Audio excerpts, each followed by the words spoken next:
January 21st, 1983, Andre's Bar, Aspen, Colorado. The day of the dreamer. It's hard to be a dreamer, getting harder every day, for a dreamer and a troubadour is always on display. My truck is my home, my guitar is my friend, the sun and the moon guide me on till the end. I carry the songs and the stories of a dying American way, a free life we were promised, but it's almost gone these days. This is my country, and here I will stay, but the local Aspen Police Department just didn't see it that way. "Move that truck, boy!" "But, officer, this is my country. I'm here to sing. This is my living. This is my dream." "Out of this town or to jail you'll go." Oh, I wish they knew how it hurts in my soul. I was raised to obey and I was taught to believe, and now I've been told to move on, to leave. Wasn't the war fought for freedom, for the American way, and didn't people die so I could live this way? Well, I won't give up my wanderings. I'll park outside your town. But tell me this, sir, what will you do when no music comes to town? How will you feel when you need a song and no song can be found? What will happen when there are no poets and no dreamers in your town? Take a look. It's almost gone. There aren't many dreamers left, but there's still one troubadour who will sing his songs, north, south, east, and west. Peter Israel, the boss at Andre's. He was on a ladder cleaning a 200-year-old mirror, and when I came in, he told me I was fired. I said, "Why?" And he said, "The police have been here and you're causing me trouble." I said, "Mr. Israel, I would really like to sing here tonight. Don't you have somewhere for us to sleep?"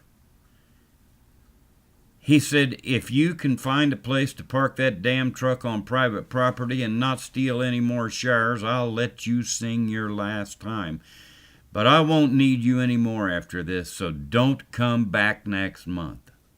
I said, "It's amazing that a bar in downtown Aspen in the height of ski season can't afford a hotel room for musicians." He said, "We don't have the money." I left and went back to the scallywag, very pissed off. We found a place to park the truck on a gentleman's private parking lot and stayed to sing. That afternoon I wrote a great poem about our situation and dedicated it that night to the Aspen Gestapo. The bar just happened to be full of undercover cops that were trying to find people with drugs. They didn't like my poem, and at the end of the night the boss said he couldn't pay me until the next morning. Wilson and I loaded up the equipment and drove to the nice guy's private parking lot and spent the night. Early the next morning I drove the truck over to Andre's and parked in front and went in. And the boss was on the same ladder cleaning the same mirror, and I said, "Good morning, I'm here to get my pay." He said, "Just a minute, and I'll get you a check." I said, "I need cash." He said, "You'll have to take a check." I said, "Where's your bank?" He said, "Down the street." I said, "Okay." He handed me a check, and down the street I went. The bank told me the check was no good. I went back. He was back on the ladder. I came in, and right where I stopped was a stack of ashtrays. I said, "Hey, asshole." He turned his head, and I picked up an ashtray, and I said, "You get me a check that won't bounce, or I'll break every mirror in this bar while you call the police." He said, "Mountain John, calm down. Please don't throw that ashtray." I said, "Find my money." He said, "All right." I said, "You know, I've never been treated like this in my entire career, and you can tell John Denver and Andy Williams and Jimmy Buffett to shove Aspen right where the sun don't shine.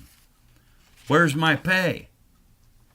He was handing me another check. I said, "If this check's not good, you better call the police." The bank cashed it, and we left. I've never been back to Aspen, and I never will go back. Wilson and I headed to Mo Dixon's up at Copper Mountain. We drove up the mountain and pulled into Moe's, and Moe was playing that night, and we were off.